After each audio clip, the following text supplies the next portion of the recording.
Ciao, un saluto sociale a tutti. Oggi continuiamo il nostro viaggio nell'esplorazione dell'ultima versione di FlatCam, parlando delle lavorazioni di foratura e di scontornatura, del taglio di un circuito. Bando alle ciance, iniziamo.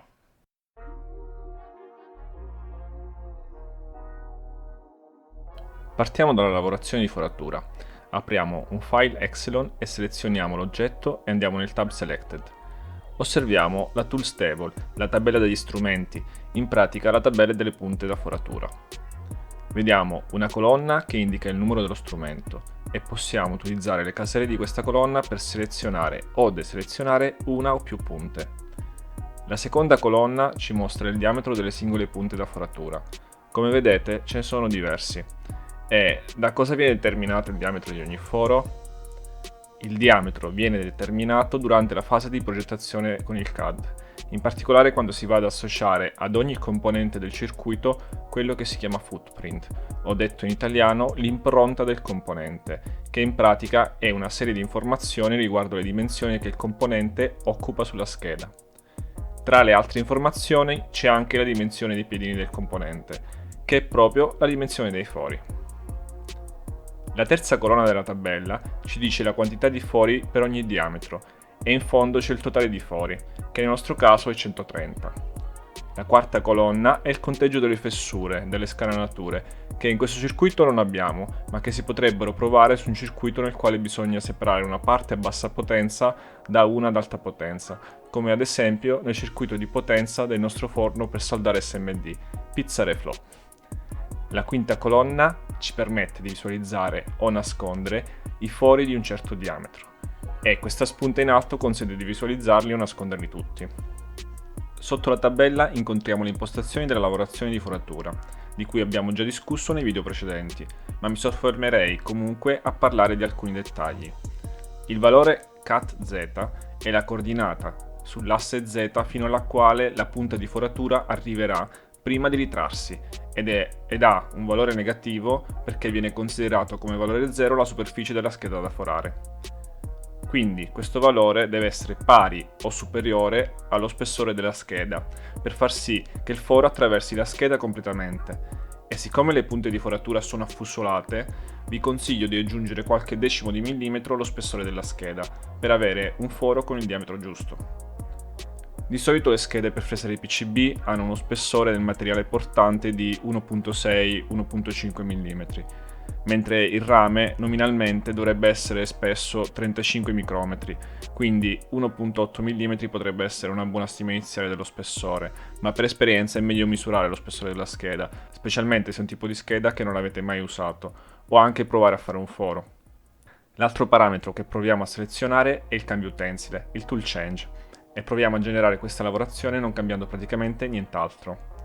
Potremmo al massimo scegliere un diverso preprocessor per generare comandi G-code adatti ad un particolare interprete tra quelli presenti, ma direi che al momento non ci interessa. Attivo la shell per vedere i messaggi di FlatCam e premo Create Drills G-code.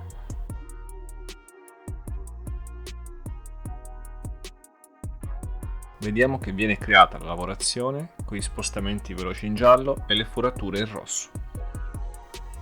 Nella shell vediamo che il processamento dei fori è stato eseguito in ordine crescente di diametro e sono disponibili anche alcune informazioni aggiuntive, come ad esempio il numero di righe non vuote del G-code generato e il numero di segmenti della geometria di lavorazione, che mi sembra comprenda sia gli spostamenti veloci che i movimenti di foratura. Osserviamo che ci sono vari segmenti che partono tutti dal punto 1, che è l'origine, il punto 0 sul piano XY.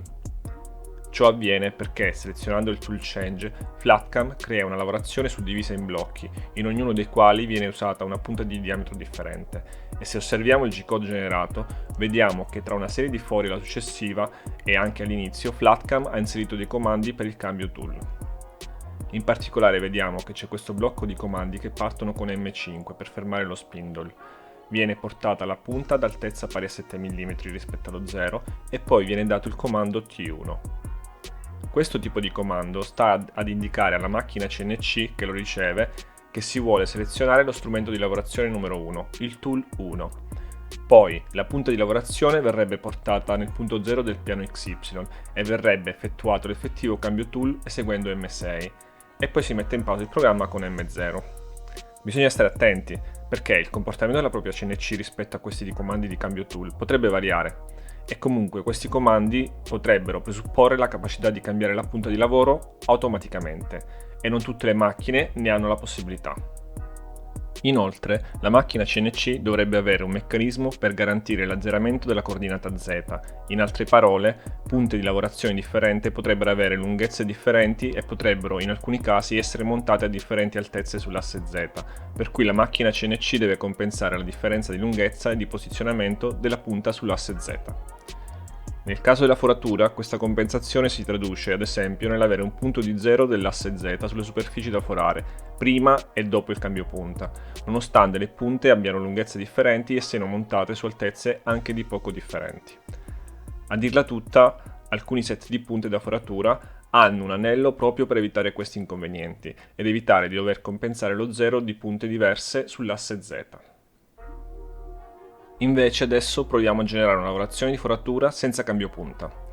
Potremmo ad esempio selezionare tutti i fori e fare una preforatura con la punta con il più piccolo diametro, in questo caso 0.7, oppure potremmo selezionare un gruppo di fori con diametri più o meno simili, ad esempio questi tre gruppi di fori e usare una punta da 1 mm di diametro.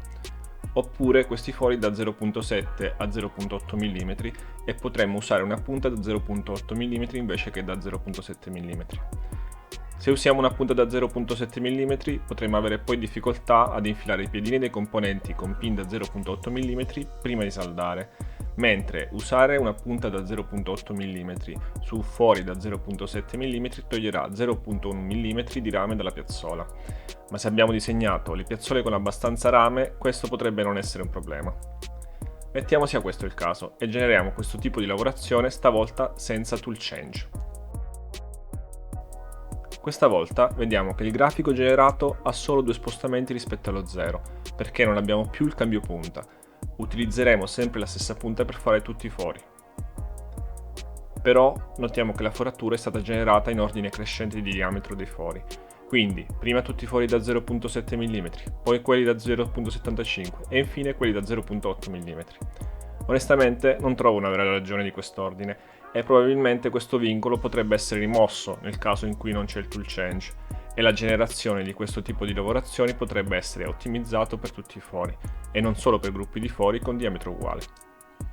Inoltre, osservando la shell, ritroviamo le stesse informazioni che avevamo osservato in precedenza. Potrebbe essere un miglioramento ulteriore aggiungere alcune altre informazioni alla fine della generazione, come ad esempio il tempo stimato di processamento della lavorazione. Di fatto la lunghezza sia dei movimenti veloci che dei movimenti di foratura è conosciuta e dovrebbero essere note anche le velocità di spostamento che non sono altro che i feed rate sul piano XY e sull'asse Z. Naturalmente queste sono solo osservazioni che speriamo risultino costruttive e aiutino gli sviluppatori a migliorare FlatCam ulteriormente. Possiamo salvare il nostro G-code e andare alla lavorazione successiva.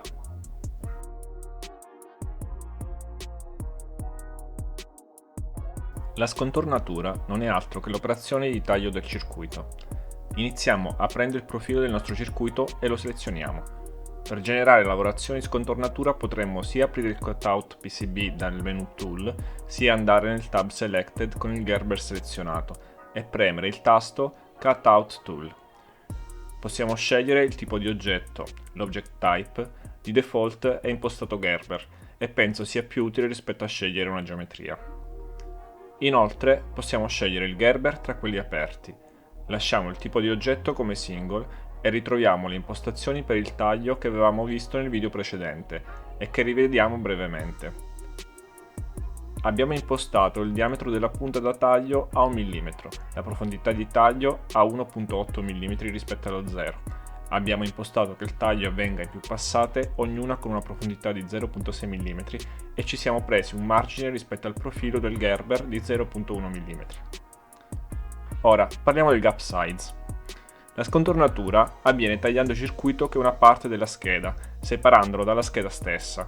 Un'apposita punta, ruotando, affonda nel materiale della scheda e si muove orizzontalmente, asportando così il materiale. Nel fare questa operazione, la macchina taglierà prima il primo lato, poi il secondo e così via, fino a quando il circuito viene completamente separato. Ma se tutto il materiale presente su un lato del circuito venisse asportato, quando si arriva ad esempio all'ultimo lato, la scheda potrebbe muoversi, rischiando di rovinare la lavorazione. Per questo motivo si lasciano dei piccoli gap nelle parti di materiale che non vengono asportate, in maniera tale che il circuito rimanga comunque fermo durante la lavorazione, ma possa essere in seguito separato manualmente tagliando questi gap. Il gap size è la larghezza di queste parti non tagliate e di solito io lascio mezzo millimetro o un millimetro, ma non è una regola, è semplicemente qualcosa che ho sperimentato e mi sembra funzioni bene. Finita questa parte di impostazioni abbiamo due possibili scelte: lasciare che il tool aggiunga automaticamente questi gap o farlo noi manualmente. Nel primo caso, che è il caso A, possiamo scegliere quanti gap inserire. Possiamo non inserirne selezionando None. Possiamo inserirne uno a destra e uno a sinistra con LR, Left and Right. Possiamo inserirne uno sopra e uno sotto con TB, Top and Bottom. Ne possiamo inserire 4, cioè uno per lato. Possiamo inserirne 2 a destra e 2 a sinistra con 2 LR. O ne possiamo inserire 2 sopra e 2 sotto con 2 TB. E infine ne possiamo inserire 8, 2 per ciascuno dei 4 lati. Per adesso premiamo Generate Rectangular Geometry e vediamo cosa succede, ad esempio scegliendo 4 gaps. Viene generata una geometria in rosso con 4 aperture le cui posizioni vengono automaticamente determinate dal software. Nel caso volessimo posizionare manualmente i gap, possiamo scegliere l'opzione B, Manual Bridge Gaps. In questo caso dovremmo agire o su una geometria già esistente, o potremmo crearne una nuova senza aperture, usando Generate Manual Geometry. Poi bisogna selezionarla dal menu a tendina e utilizzando Manual Add Bridge Gaps vediamo che attorno al cursore appare una geometria quadrata e cliccando con il cursore sulla geometria vediamo che vengono create le aperture larghe Gap Size dove vogliamo. Cliccando con il tasto destro su un'area vuota si può uscire da questa modalità di selezione e potremmo anche cambiare Gap Size e aggiungere manualmente altre aperture con larghezza differente. Vediamo l'ultima modalità di generazione di una geometria con forma differente rispetto alla rettangolare. Per farlo useremo il profilo di una scheda a titini della DigiSpark. Apriamo e selezioniamo questo profilo e apriamo il Cutout Tool. Lasciamo tutte le impostazioni uguali a prima, ma mettiamo, giusto per cambiare, l'opzione 2TB per il piazzamento automatico delle aperture e premiamo Generate Freeform Geometry. Vediamo che viene generata una geometria che a differenza di prima non è rettangolare, ma segue il profilo della scheda, con 2 aperture nella parte superiore e 2 nella parte inferiore, come abbiamo scelto. Infine, diciamo che qualunque sia la geometria generata, la si può poi selezionare per creare la lavorazione. In questo caso lo facciamo con i parametri che avevamo precedentemente impostato e vediamo in giallo gli spostamenti veloci e in blu gli spostamenti della scontornatura vera e propria. Infine possiamo ispezionare e salvare il G-code generato. Nel prossimo video parleremo della specchiatura dei circuiti ed esploreremo altre parti di FlatCam. Per oggi è tutto, spero che questo video vi sia utile, supportateci iscrivendovi e vi lascio con un saluto. Ciao!